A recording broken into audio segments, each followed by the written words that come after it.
Good evening বন্ধুরা, Rumpa's healthy food চ্যানেলে সব দিনের মতো আজও আমি চলে এসেছি।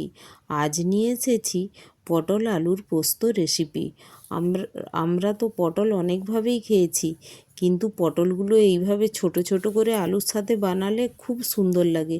তার জন্য কিছুটা পটল নিয়ে নিয়েছি আর আলুও নিয়ে নিয়েছি। পটলটা কেটে নিয়েছি আর আলু দুটোও কুচিয়ে নিয়েছি। আর নিয়েছি কুচানো পেঁয়াজ, চেরা কাঁচা লঙ্কা, কুচানো টমেটো আর ধনেপাতা কুচি। আর ফোড়নের জন্য নিয়েছি পোস্ত, লঙ্কা আর কারি পাতা। আর এই কারি পাতা তো এই ফ্লেভারটা, কারি পাতার যে ফ্লেভার তেলের উপর, ওটা খুব সুন্দর লাগে। আর নিয়েছি পোস্ত পেস্ট, হলুদ, লবণ আর সর্ষের তেল।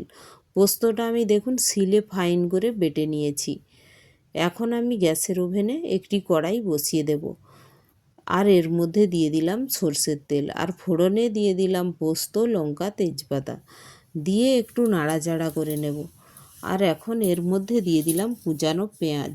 কুচানো পেঁয়াজের মধ্যে দিয়ে দেব পরিমাণ মতো লবণ আর হলুদ। লবণ হলুদ দিয়ে এটা ভালো করে আমি নাড়াচাড়া করে এর উপরে দিয়ে দেব আলু আর পটল।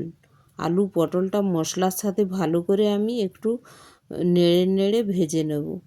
তো দেখুন ওর উপরে দিয়ে দিলাম টমেটো কুচিটাও। টমেটো কুচি দিয়ে আবার নাড়াচাড়া করে এটা ঢেকে আমি এটা ফ্রাই করে নেব। হালকা এটা একটু মাঝারি ফ্লেম করে এটা ঢেকে ঢেকে আমি একবার ঢেকে ভেজে নিচ্ছি।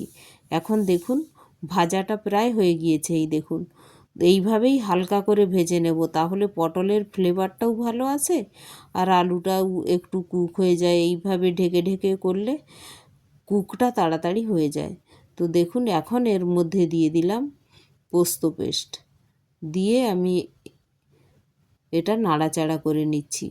পোস্ত পেস্ট দিয়েও এটা বেশি আর নাড়াচাড়া করব না। দিয়ে দিলাম জল। জলটা দিলাম বয়েল হওয়ার মতো, পরিমাণ মতো জল, যে বয়েল হতে যতটা লাগবে, কারণ এই সবজিটা মাখা মাখা হবে।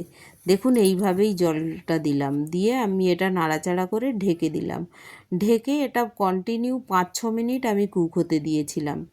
এখন দেখুন কতটা নরম হয়ে গিয়েছে সব। আলু আর পটল সবগুলো খুব নরম হয়ে গিয়েছে, আর গ্যাসটাও, স্মেলটাও খুব ভালো এসেছে। তো আমার রান্নাটা প্রায় হয়ে গিয়েছে। এই সময় এর মধ্যে দিয়ে দিলাম ধনেপাতা কুচি, দিয়ে এটা নাড়াচাড়া করে আমরা গ্যাসটা বন্ধ করে দেব। দেখুন এখন ঢেকে দিলাম আর গ্যাসটাও আমি বন্ধ করে দিলাম।